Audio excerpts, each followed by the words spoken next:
Does everybody remember that we won the belt? Do we need to say that again? What? Go get the belt. Connor. Oh, and get the corporate thing too while we're at it. Yeah. So in case anybody forgot, we won the golf. Yeah. We won. So because they made a big deal about the golf and challenging us. So we won. Who you go against? Legacy. Wasn't somebody else or no? No, it was Oh, us. Just us and Legacy. Oh, So this, if you guys have missed it, this is our corporate games trophy that we won last year. We What we're will be in the training for? corporate games again. And we are practicing. That's why we're having dart night on Friday to see who's good at darts. You can come and play, and that's fine, even if you're not good, but you won't be on the team. You'll just have to play for fun. This is this is what we won for the golf against Legacy. And they got that belt made, right? They had the belt made. How many people did we, 6 against 6. Gonna have to change them because the golf. were you in it? Here, go. One that pay off. Yeah. was it best ball or what? Yeah. Yeah. I don't think golf is in the corporate games. They might have putting or something. We don't know. They change it every year. So we don't know what You always the, want to be on Gunner's team though, because last time I was in that with Gunner, we won also. yes. So so we've got it down. They want us to challenge somebody else for that golf belt, but that's not the way it's gonna work. How it's gonna work is that 2 other brokerages need to play. No, that's not how we're doing it. We're playing Century 21 by Celia next. That's the wrong way to do it, but whatever. What do you mean? Everyone. But then we have to keep defending. If they did and it was better, we could do it, whatever. Okay, so Austin gets to pick. Okay. Since you're the guest. Oh, you can't look, Austin. You can't look. Don't mess this up, dude. And if you pick a big name, Get a big. No, score. not that one. Who is it? What is this for? $100. We don't progressive drawing. So it goes back in, right? Hey, look. Show me a drink. So Lacey is here in person and she won today. Congratulations. She won. That's So a bunch of Lacey won crap. $100 and then we start all over again next week, another 100. So either zoom in or be in person, you might win. That's 2 in a row. It's 2 in a row. We've Yep. won. Seriously. 2 in a row. last week was Justin. I know, but they're there. Oh, if they're not here, then it goes to the next Not week. the week Yeah, before, it's the week before progressive. Samantha, that she So was. then it's $200 next week? No, we only have 20. Yes. Can I ask a question? KP, wasn't you? It's cheating. Is my card in there? I don't see my card in there. I don't see my card in there either. Yeah, there's only 2 squares in there, Yep. Why does he have a square card? That seems a little unfair. cause it's his card and with his label over it, see, with, Is it Gino. yours? if you have your card, if your card was in there, it's in there. Your card's square. So you put his name on one of Sarah's card like you did to everybody else. No, I did that for the ones that didn't Don't have. have cards. It But was- Jackie, like, Jackie, you are your card. Okay. Let's get started here. So, God, Yes, JP, your card is in there.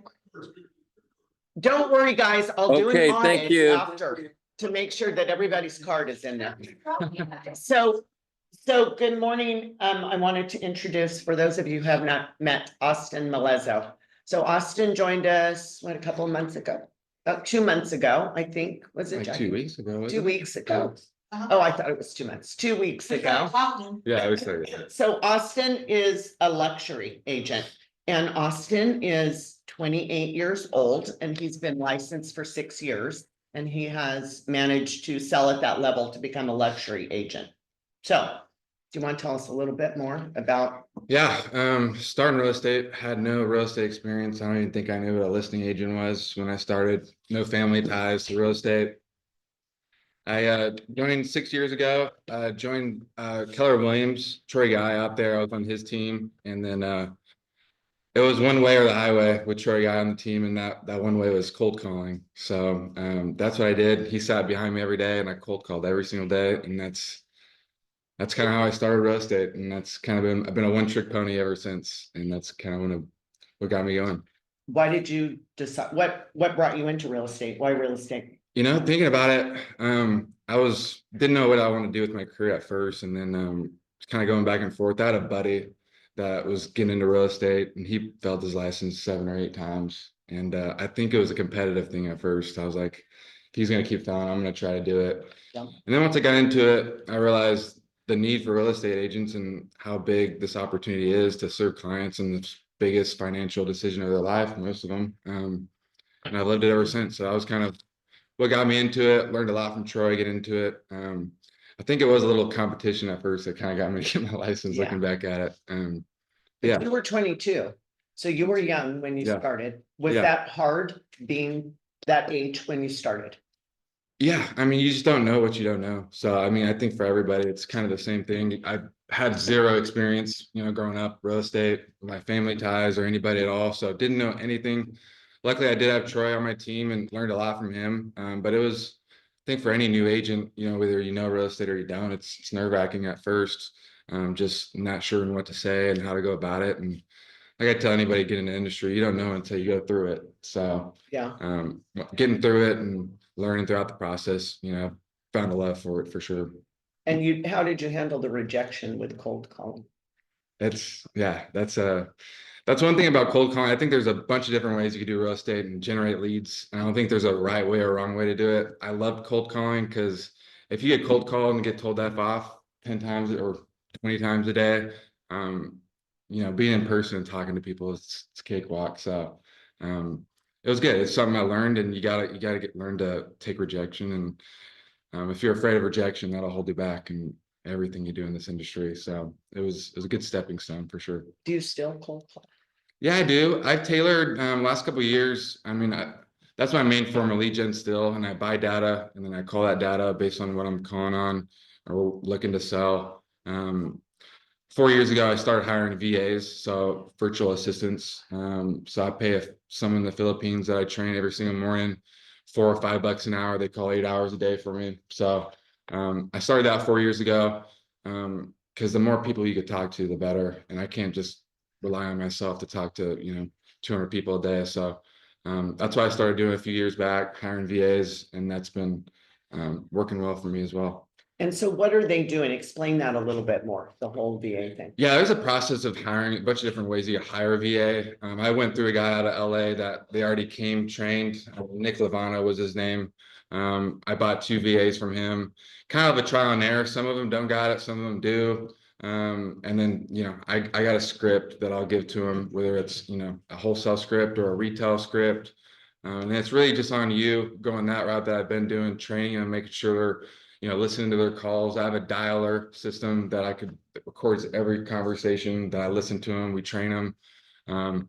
It's definitely takes time out of your day for sure to keep them up to par. But there's also other avenues that I'm looking at now too, where systems where they'll assign you VAs and then it's pretty much hands off and you just collect the leads. So a bunch of different ways to go about it. And is it mostly sellers that they target, or is it All sellers? I mean, but then it's like you get a seller script, but then if they're not a seller, and rather than just hanging up the phone, it's like, well, are you investing in real estate? Are you looking to buy? Maybe so.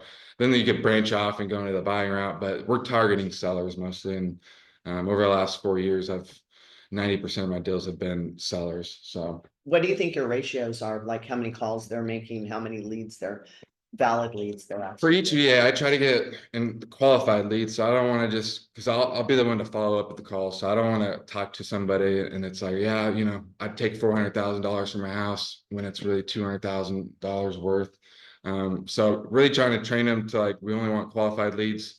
So I want 5 qualified leads a week from each of my VAs. That's kind of been the staple. And you have 4? I have 2. Oh, you have 2. So Okay. you want about 10 leads. Yeah. And then what do you think is the percentage? I know this is hard just off the top of your head, turns into an actual deal out of the 10. It's a drawn out process, and a lot of them, depending on wholesale deals will happen quicker, cash offer deals, like if I'm looking to buy the house myself and so forth, we get that done a lot easier. Retail wise, I mean, it's probably a 3-4 month process of getting them ready to go. But I would say out of 100 leads, usually about 40% I could convert. has been That's good. I mean, it's also just making sure VAs are trained enough, because if you're calling unqualified leads every day, that percentage will be much lower, and it has in the past, and that's why I've gone through a bunch. So it's really making sure they're qualified leads rather than just Joe Blow trying to get $1 million for his house, And right? how much do you pay those VAs? $4 to $5 an hour. Oh, Yeah, so, and they 8 hours a day. I've hired, buddies of mine, $20 an hour. The team we started in SLO, we're actually recruiting Cal Poly students to call for us while they were getting their license and getting them intrigued in real estate. And that turned out really well. Obviously, biggest thing with the VAs is trying to have someone with no accent, right? So that's the Yeah. biggest thing. So having, Americans calling is great. Obviously, a lot more money. I could have 4 VAs for the price of one guy going to college doing it. So a lot of training goes around that and making sure your VAs are doing the right thing. And if they're not, then you got to let them go and find someone else, and kind of a trial and error. And then what kind of lists are you paying for? What is that you're paying for? So, I mean, I have a data guy out in Sacramento I've been going through for the past few years, and you can pull title or data from any title company and so forth. And I've done all that. I pay more of a premium price for data, and I could make a retail list of like, I want only owners that have owned for at least 7 years have this much of equity in it built up. You could criteria, kids going to college, more likely chance of them moving out. And you could call straight Republicans or Democrats. I mean, you could get super, defined to what you want and what you look for. Usually I pull 2 lists, one retail, with criteria such as that. And then I'll do, lower end homes, ARV under $300,000, and those will be a lot more tailored to investing in, wholesales and so forth. So usually I'll pull 2 lists when I usually go through a list usually every 4 months or so. Oh, it takes that long to go to a list. I usually pull about 180,000 records, and then we'll run it through multiple times. Because sometimes they won't get answered right away. So in our dialing system, it goes through the whole list once, and then we'll go 4 rounds through that list. Just to make sure we got everybody. And then over 5 months, 6 months, numbers change, people move and so forth. So Yeah. you want to update it. And so How much do they charge you for something like that? I usually pay around $6,000 or so for data. That'll last me, like I said, 5, 6 months or so. I mean, one deal, you're definitely get your money back. Yeah, and there's a thing called skip trace. You could skip trace your records rather than buying a whole new data set. You could skip trace the data you already have, and it'll just update the numbers and the addresses, the names and so forth, emails. But it's damn near the same price as just buying brand new data. So I haven't really skip traced a whole lot, unless I need a contact for one person, I can just go skip trace that number, right? So, yeah. So what does a day in the life of Austin look like? I was big on routines for a few years, and I gotta do this. I gotta be up by 4:30 a.m. I gotta hit my sauna, cold plunge, and then I gotta do this and that. And I don't know, over time, it's like, sometimes you don't get the best sleep at night. So I'm really over routines. I don't think there's a winning routine. It's what works for you. Yeah. For me, I gotta be up by 6 a.m. I shoot for 5:30. I like hitting the sauna in the morning, get my blood flow going. I like being in the office by 7 a.m. 8 a.m. at the latest. Reason I do that, I usually give myself an hour period, whether it's 7 to 8 or 7 to 9, just to touch up on any escrows, things like pressing issues I got to do now. And then from 9 to 12 or 9 to 1, I give myself 3 or 4 hours of lead gen. And that lead gen could be cold calling, or it could be following up with my VAs on their follow-up calls they set for me, and so forth. And then everything in the afternoons, appointments I set for after 2 o'clock. Okay. So it's very calendared. You're flexible with It's it, flexible, but yeah. but you're I- still calendared. 3-4 hours a day of lead gen's mandatory. I gotta hit the gym at night. Those are 2 mandatory things that I do on a daily basis, no matter what. Whether I get up at 7 or get up at 5 a.m., right? It's like those things gotta be done every day. So those are my non-negotiables every day. So there's not a lot of room. I'm gonna throw this in there for TCing for yourself. There's nothing scheduled for that, right? No, when I went solo, when I left Troy's team back in the day, I went solo for a couple of years. For a whole year, I was doing my TCing, and looking back, I don't know why, I don't know how I did it, but there's no way in heck I could TC myself. That's Not too with much. 4 hours of lead gen No. and then following up with. Yeah, you won't be able to get, your lead gen. It just takes up time, and sure, I could, assign the blocks, signing blocks and do it. I know how to do it. But it's like, am I wanting to spend, is that the best? When I could pay someone $300 out of my commission to do it? Yeah. It just doesn't make sense. So no way in heck I'd ever TC myself again.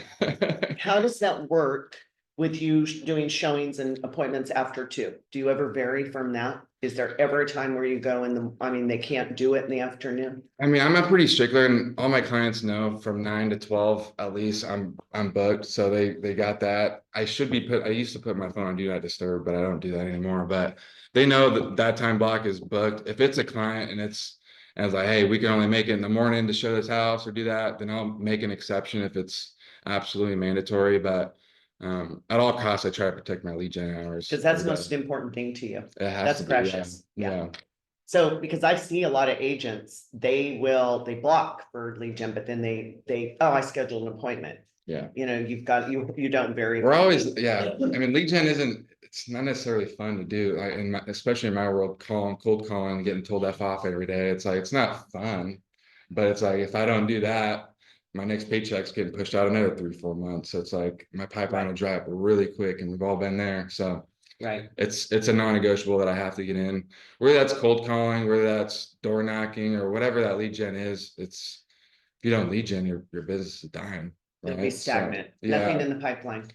And I've went through that in my career, and especially my first few years. It's like I'd go hard for a few months, then I'd slip. I'd have 5, 6 escrows going, and then I'd slip, and then 3 months down the line, my pipeline's dry. It's like it's an easy circle you could get into, and try to avoid that as much as possible. But as long as you're doing your daily lead gen, I mean, you're doing what you can. What was the turning point for you with real estate where all of a sudden it just clicked and you knew and everything was jiving and going?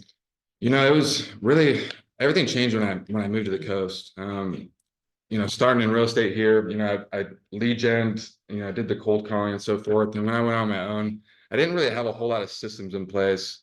I was a lot of word of mouth. I was doing a couple escrows a month, and I was getting by, and like that was good for me at the time.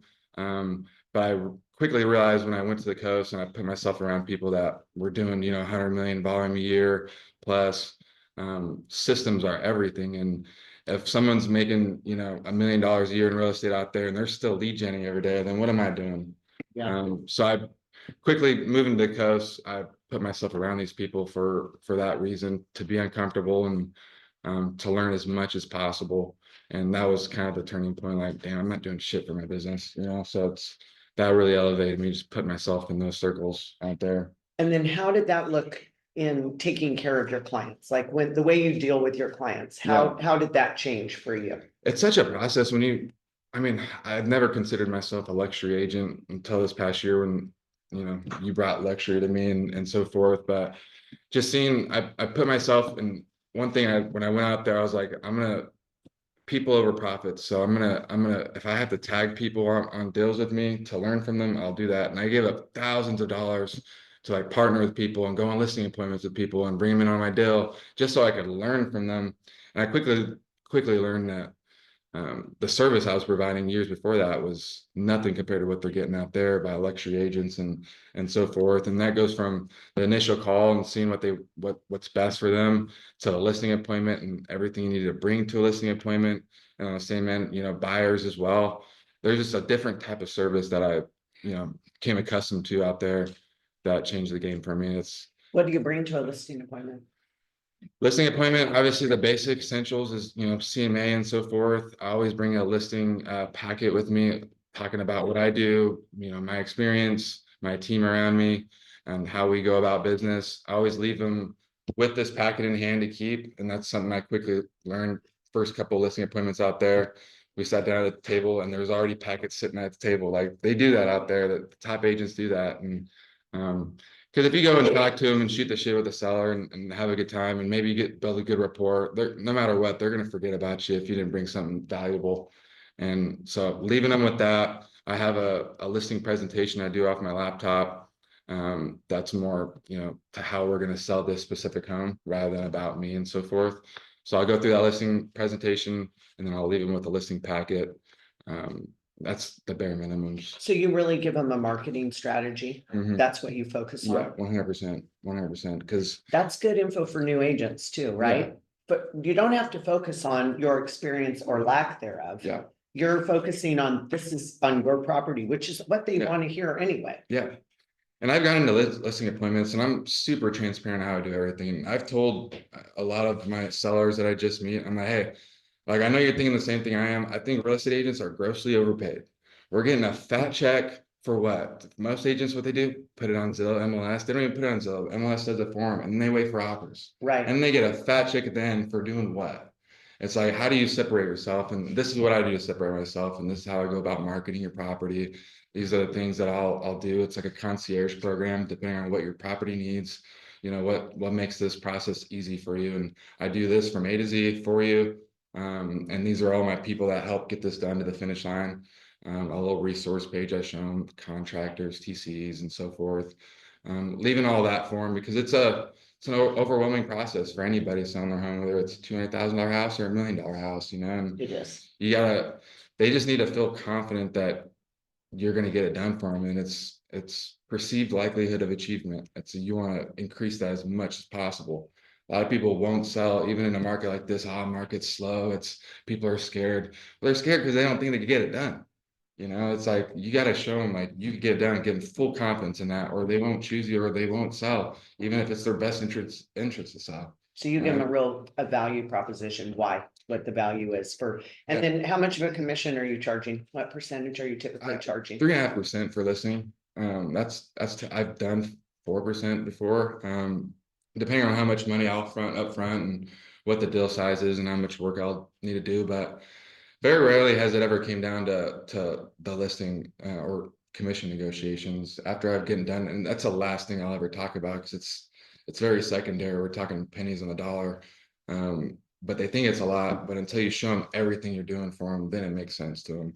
So one thing I don't get into is the listing commission right away. And I don't talk about price right away either, because if they're not ready to sign in there, what's the point of getting the price? Because if you sell in 3 months, the market could change in 3 months. So why tell them a price they don't like up front? You know, wait for that. So commissions I used to be scared of the commission talk until I brought enough value to where it's like, it's pennies on the dollar. I'm doing enough for you and I'm confident enough to get this done where it doesn't matter to them at the end of the day. They just want to feel good about it. Right. So that's awesome. That's amazing. So you address what you're gonna do to market the property. You don't, do you give them a price at the end or not necessarily if they're not ready to list? right It really then? depends. So every listing appointment, and I've created my business through new leads. Especially going to the coast, I don't have an SOI out there. So everything I've built my business on is just cold calling and brand new people. So I've never met them before until I go meet with them.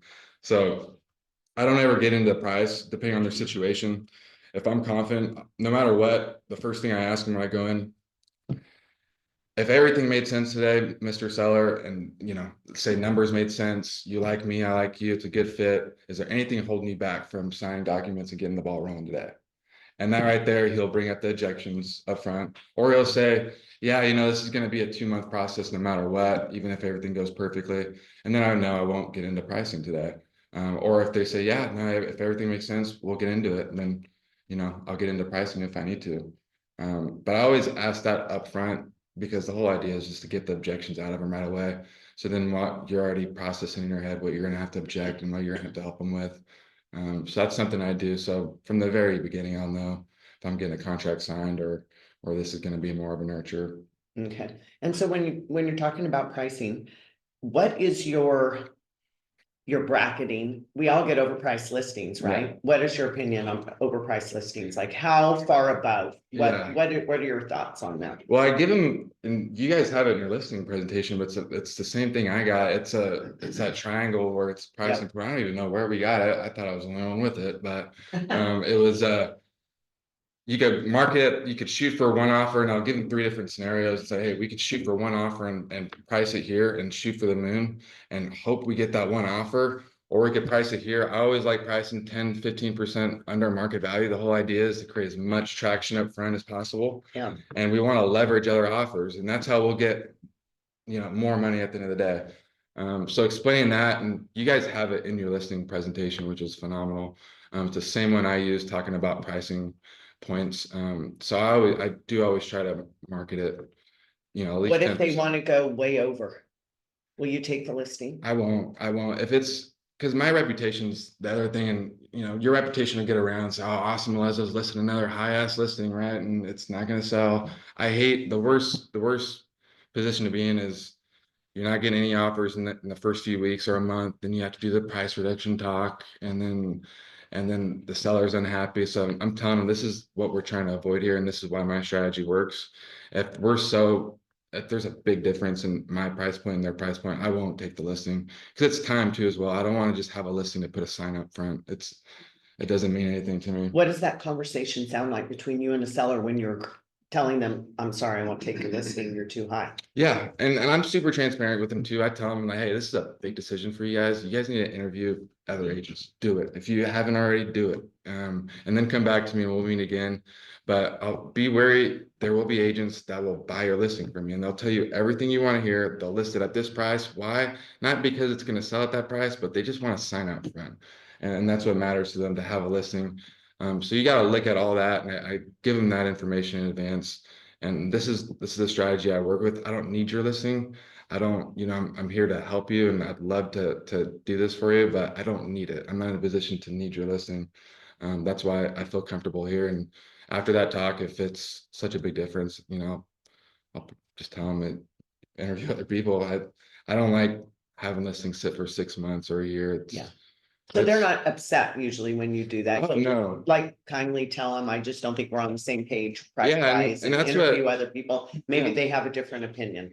Sellers love transparency, even if it's not what they want to hear. Most agents won't tell them what, you know, what they need to hear, and that goes so far. And just being transparent and honest about it, they understand. And whether they agree or not, they understand and they appreciate it.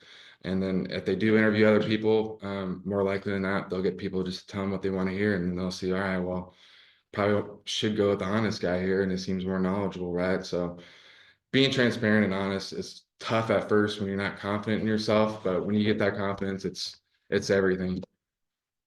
That's good. Yeah. Does anybody have any questions about listing Did you presentation? Did you say 3.5% is what you charge commission? Yeah, for listing commissions. Yeah, I've done 4%. Yeah.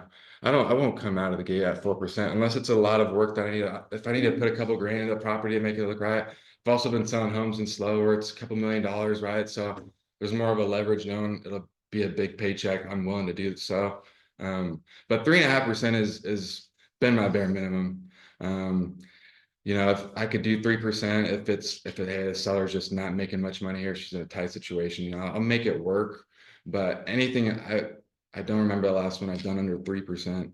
Because I value my time. And then, you know, I also tell sellers, it's like, hey, it's like, I know 3% sounds a lot. We're probably talking about maybe a couple grand difference from, you know, 2.5% to 3.5%. But it's like my best thing that I have going for me is I'm gonna negotiate on your side. If I can't negotiate for myself, then how do you expect me to negotiate for you? Right. Yeah. So they understand that. And at the end of the day, like I said, I haven't had a whole lot of objections with the listing percentage. You'll get people that'll go hire e-brokerages or, you know, Redfin to list their house now and so forth for a percent and whatnot. But I think people value honesty, transparency, and just having someone by their side with that confidence. And you do a lot for them.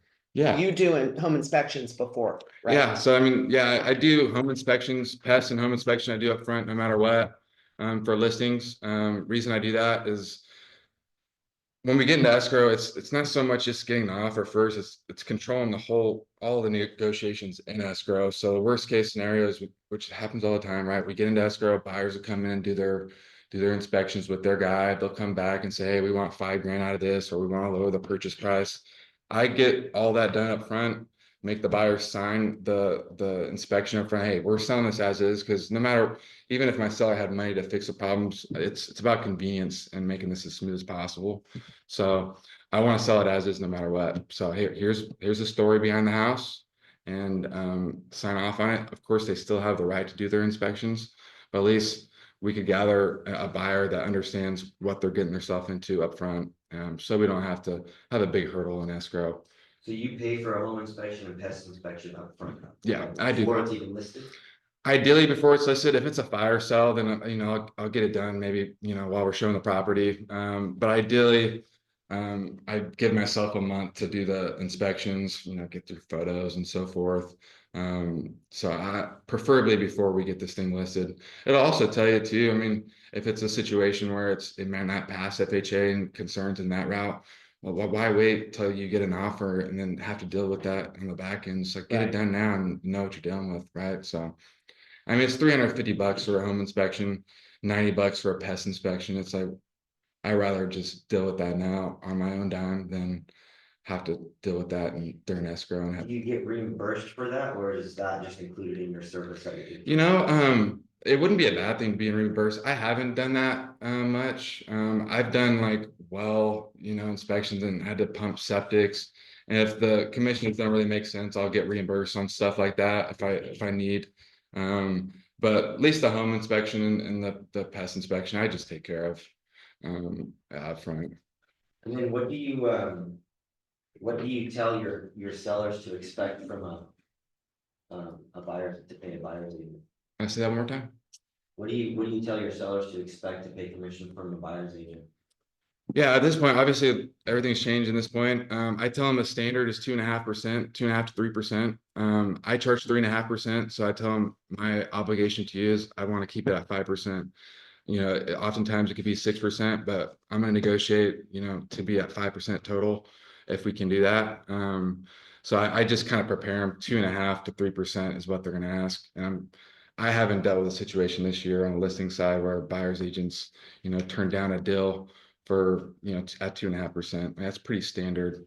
And don't you think the better price the house is, the better, the more sense it makes? I mean, because agents come in and they know they're having to negotiate that commission. Mhm. So if the house is priced really well. Yep.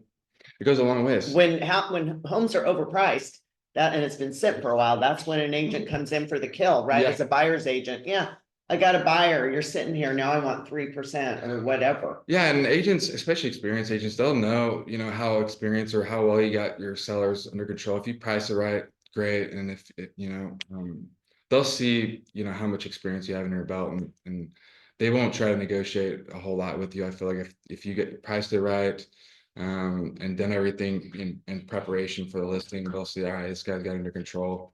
And it's gonna make an easier deal when everything's kind of handled up front like that. Yeah. It's gonna be an easier deal for the buyer's agent. It is, yeah, Less work for Yeah. them. it is 100%. What's that, Jackie? So Rocky's question is for listings, what is your average appointment set to met and signed?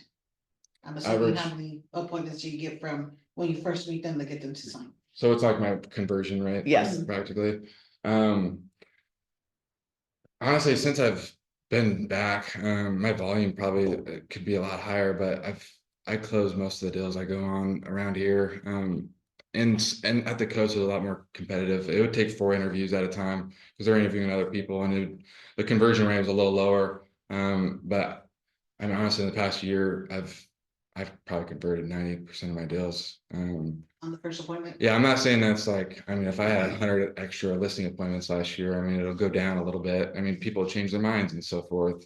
But I feel like the competition around here, in general, really everywhere, I feel like the bar is set pretty low for how agents go about business and the service they offer. And a lot of these things like pests and inspections and so forth seem like small things to do, but it's like most agents aren't doing it.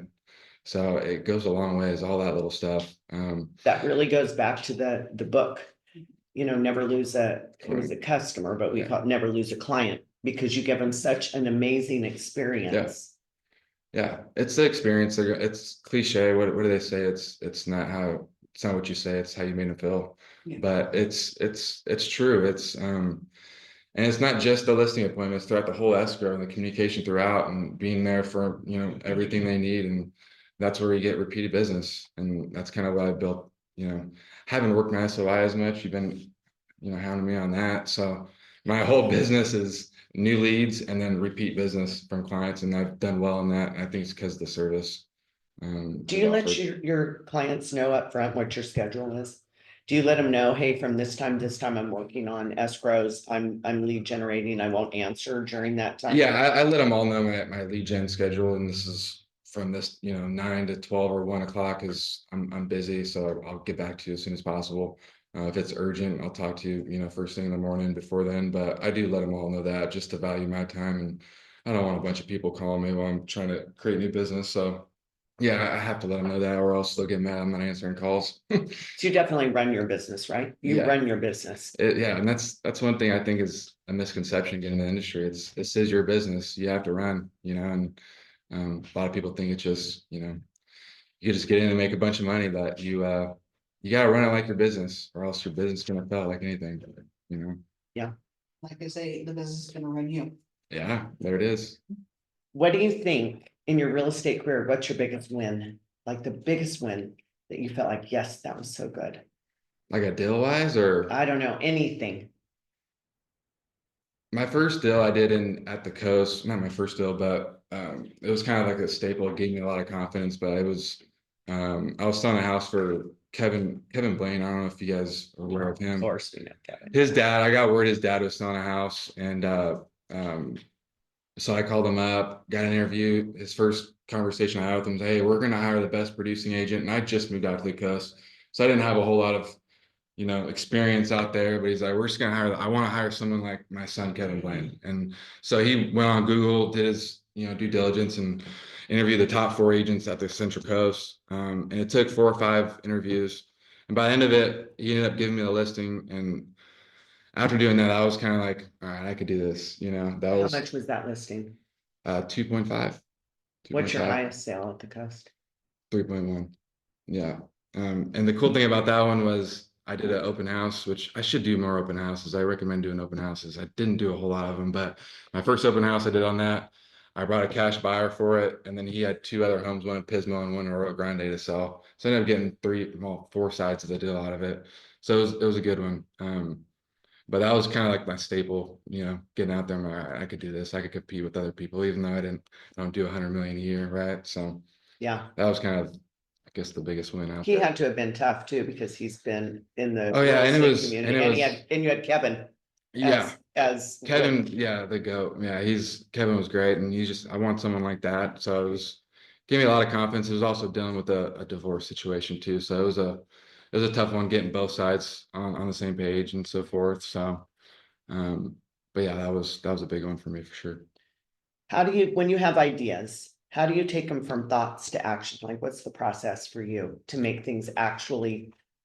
I'm such a note taker. I put everything on notes, and so I mean, obviously, I write everything down. Everything I think about, I write down, and then as far as taking to action, one thing I've kind of built my business around, everything's already been done in this world. Everything's already, whether it's real estate or whatever industry, and everything's already been done, not more than likely. So this is what I want to do. This is how I want to get to it. Well, who else has done this? And then I research them, and I'll watch YouTube videos on them and how they did it and how they got to that point.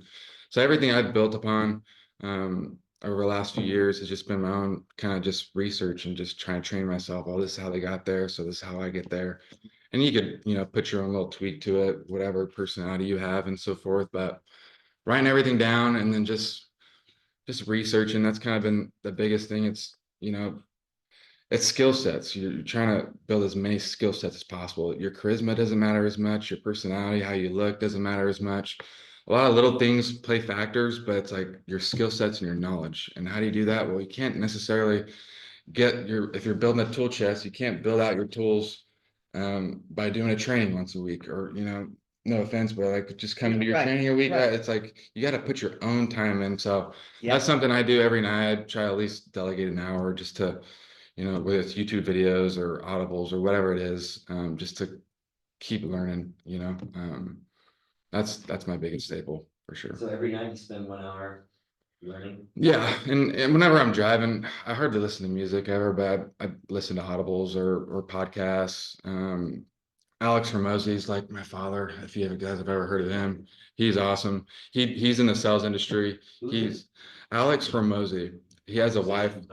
Yeah, acquisitions.com. So he goes to businesses, and you have to at least be making 3 million a year in revenue, and then he'll take you to 6 million, and that's what he does.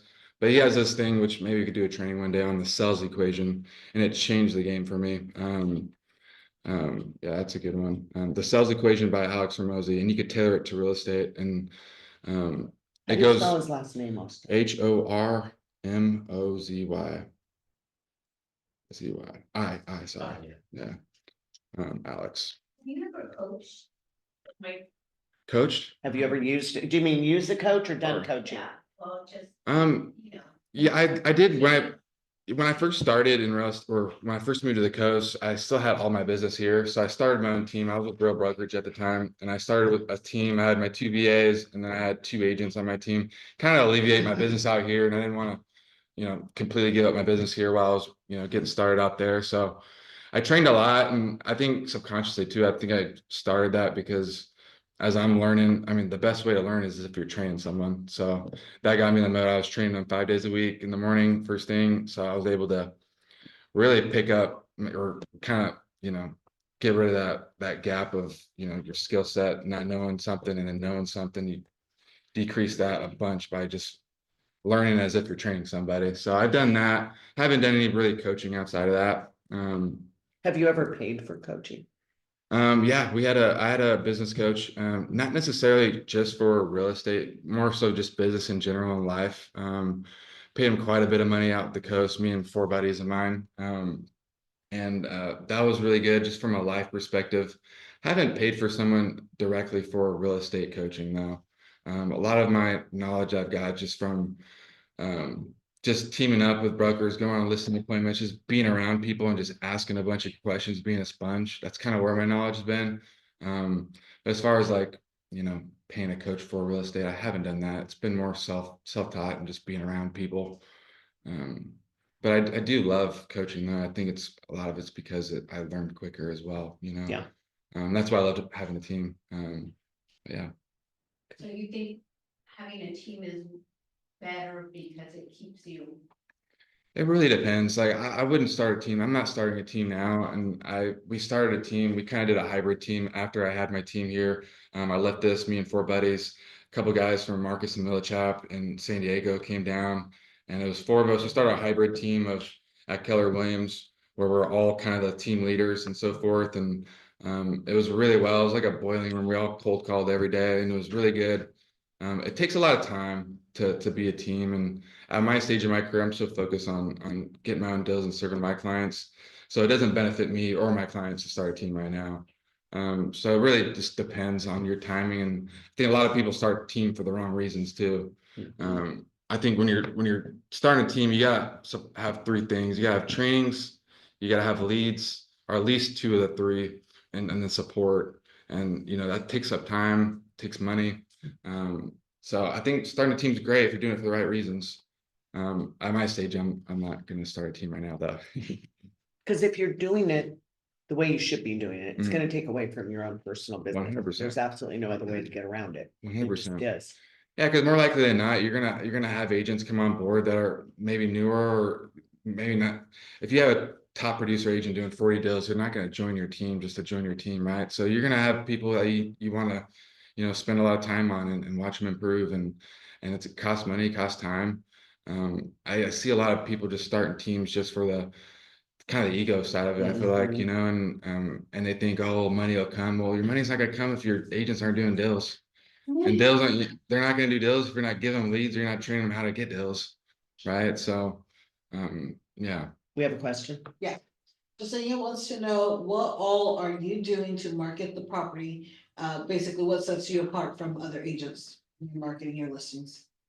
Yeah, I mean, so at the coast, what I was doing a lot, haven't done a whole lot, haven't had to do it a whole lot here, but I always set aside $1,500 for ad spending. I had a marketing girl out there, and I'd give her $1,500 to, obviously the commission's got to make sense to spend money like that, but I would set aside money for ad spending and getting it out, open houses as much as possible, and then just broker opens, and I've built my career on just establishing connections and relationships. So that's how I've done most of my deals. But I have in the past set aside marketing money. for What that. kind of, what was she spending the money on? Like, what kind of ads were you running? I can't even get to like the terms of it, but she was like big in like SEO and like, search on Google and stuff. I'm not a tech Oh, guy okay. at all, So it's a but lot of online stuff. a lot she of was doing, online stuff, yeah. Making sure that it was out there in the present. And that's where everyone's looking is online. So I mean, it's huge. If the deal size is worthy of it, if the property, especially if it's a higher price point, it's worth to spend some type of money and getting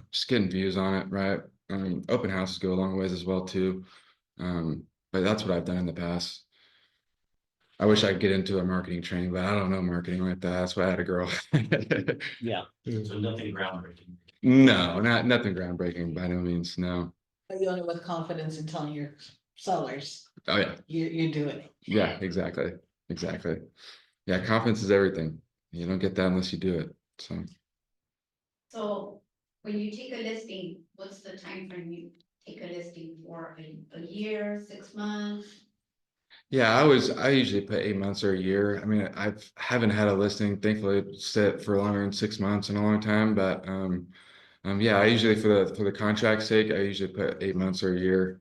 I haven't really had much of an objection for that either. And I always tell them like, hey, if I'm doing a bad job, I'm not serving you right, fire me at any moment. Like I don't, if I'm doing you a disservice, just tell me and we'll be done with this contract, because I'm confident we'll get it done. Um, so yeah, contracts say 8 months to a year, usually wrap up. Said if you go door knocking, what time? Do you know? I don't go door knocking as much. I did a lot, not a lot, but I did it last year. I'd set a day or two a week and just go door knocking for an hour. That was more so in lines of investing. I'd go to neighborhoods that were a little more ran down and value add opportunities. And I'd go whether I and buy it myself or I wholesale it to somebody.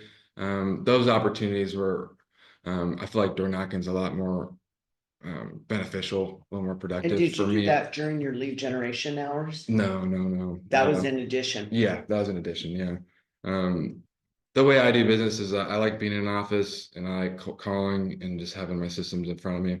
Um, that's just what I've done. I don't think there's a right way or wrong way, like I said, of doing it. That's just what I've been doing. So that's my lead gen hours are in the office. Oh, Chris. For wholesaling, do you just put your name on the contract and then sell that contract to somebody else? Yeah, that's essentially what it is. Yeah, you're assigning. So my first wholesale deal I did, I wasn't even expecting it to be a wholesale, but I was selling a house in Tulare, and they were on a time crunch. They needed to get to Texas, and I've heard about wholesaling like 10 years ago. I'm seeing these people on YouTube, and they're like, we don't even have our license, and we're making all this money. I'm like, oh, this is BS, And I went to this gal in Tulare, and um, I was like, how much you need? Like, we're needing 100 grand in our pocket. They had the house pretty much paid off. We're needing 100 grand, or they did have it paid off. And I was like, so anything else is bonus? And they're like, yeah. And I was like, so what if I wrote you a contract right now for, I think it was 205 because they owed 100 grand on it. I was like, 105 grand in your pocket. I'll take care of the closing costs, and the escrow fees. Like, this is what you're going to get right here. Would you take it? And then what I would do is I would go market it to other people, but I'd guarantee this is what you're going to get. Like, we'd sign right now. So I went and got a contract, wrote it up my LLC, bought it at 205, and then I signed it for 270 to a FHA buyer. Wholesale deals though technically have to be cash. So what we had to do there was it ended up being like a net listing. If it's getting financed, you can't finance a wholesale. So it was a net listing. So I ended up making like 40 grand on it or something like that, through a net listing. And they were totally cool about it. Wholesaling gets a bad rap because a lot of wholesalers don't disclose and about how they're doing business and such, but I'm a super transparent guy. Every listing I go on, um, if it makes sense, obviously, if it's $1 million house, no one's going to wholesale $1 million residential house or nor want to. But if it's something that's kind of borderline, or I know a cash offer would work because there's a lot of work that needs to be done with it, or just the situation in general, I'll tell them, hey, here's the retail route, here's the cash offer route. I even present sometimes you could even pull money out if you need money for a HELOC, and I give them all the options. So I'm never pointing them towards one way or the other, even though in my head I might know what route might be best for them. But I give them all options no matter what, so they can make their decision and what's best for their family. What would you say to new agents, Austin, brand new agents? What would your advice be? I would just say stop focusing, and this is something I've battled myself for years. I'm so result oriented and I'm focusing on the goal and the result and so forth. And it's good to have an idea like, hey, I want to do 30 homes this year. I want to do 20 million volume this year, whatever it is. It's good to have a goal and like that, but you can't focus on it every day. The win is what you're doing on a daily basis, not the result, because we can't control the result every day. We can only control what we do on a daily basis. So my biggest thing, and you know, I was blessed to have Troy when I first started, and he was like behind my back the entire time watching for accountability. But it's just find what works for you, whether that's cold calling, whether that's door knocking, whether that's whatever lead gen there is. There's a bunch of ways of going about business, but protect your time and do that every single day. And I think that's why most people get out of the business, because they don't prioritize that. And it's, Yeah. you know, unless you have, you know, money sitting in your bank account, it's hard to live off of doing deals every few months and just kind of hoping and stretching for something to come up. You gotta go create it. So I agree 100%. You've got to protect that time. If you're Got not to. protecting that time, always something is yeah, gonna take it away from you. Yeah, And it'll be 100%. gone. And that's the biggest thing is we're always trying to find something else to do rather than the thing we should be doing. It's like just so natural for us humans to do. And that's the battle every day. I have it still today. It's like, you know, I'd rather go hit the gym. But probably should go do one more hour of calling, you know, whatever it is. So protect your time and be disciplined and even more importantly too, just educate yourself like on your own. Like you can't depend on once a week training. It's like spend time, and Mhm. that's where you'll be able to more opportunities. Well, the more skills you have, more opportunities you'll have. And the better you'll be able to serve your clients. So If you would do anything differently, looking back over your whole career, if there was anything that you would do differently, what would that be? that's a good one. It's hard to say I would do anything differently just because it made me who I was, right? But I would definitely, if I started over today from day one, I would have my systems in place. I would put myself around people that are wanting to do the same thing as for me. I think there's in my first few years of real estate, my progressions just slowed because I didn't do that. So I would just say prioritize people over profits and just educate yourself as much as possible. And everything's already been done before. You don't got to recreate the wheel, you know. So follow the models, add your touch to it, and just do the work. I think that's the biggest thing. And I would have started that sooner if I were to start over today. Because you're very old now. Yeah. Yeah, we're getting there. Anybody else have any questions for Austin? Did you ever apply for 30 under 30? 30 under 30 Yeah, for a car. for a car? Yeah, for. No, for car, not a car. Yeah, For for CalPERS says- yeah, I don't even know what that is, Jackie. you're gonna give me a number so we can see where you're at.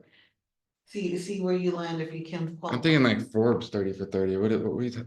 It's 30 under, so the top Like that. 30 is Like in that. California that close under the age of 30. Huh. Diego was on there once. Who is? Diego. Espinoza. Do we have anybody else that said anything? No other questions. Okay, going once, going twice, anything for Austin? Thank you so much, Austin, for Thank you. opening up, being so honest. He's an open book. I'm Yeah. sure you could call and talk to Austin Yeah. anytime. Reach out. I love helping people, love talking about real estate. So anything I can help with. Yeah, Yeah. not during the lead gen time. Preferably. Yeah, I'm open, but reach out. I'd love to help anybody. So yeah, don't hesitate. Thank you, Austin. Oh, and an extra plug for training, Sarah pays for the Eisenhower coaching training portals. If anybody wants access, if you don't already have yours, reach out to staff and we can get you your link Because that's what That's really good. Austin's talking about. for extra training. Yeah. Like aside from cars, zip forms, all the different profiles, Google, YouTube, you also have the Eisenhower portal. I also There's- love the whole Audible thing because I try and do that. I get caught up in listening to music when I should be listening to my books when I'm Yeah. driving. Yeah. Better It's use easy, of yeah. time, Yeah, right? it 40 is. minutes, 40 minutes, 40 minutes, 40 minutes. That Eisenhower training is, I've dug into their modules and stuff. It's huge. So I'll Oh, there's get to that tons of there. stuff on It's, there. it's amazing stuff. Yeah, The sales equation book though is higher than. Yeah, it's not a book. It's just a sales equation. It's just what he drew up. So you could find it online. The Sales Equation by Alex Ramosi. That'd be a good little training. Can right you there. teach on that? Can you train? Oh, yeah. Okay, we'll get Austin. done. Yeah, Thank you so that'd be much. really good. Appreciate it. You're so nice. Yeah, Jason Patterson was texting me and he's saying, this is what Jason said.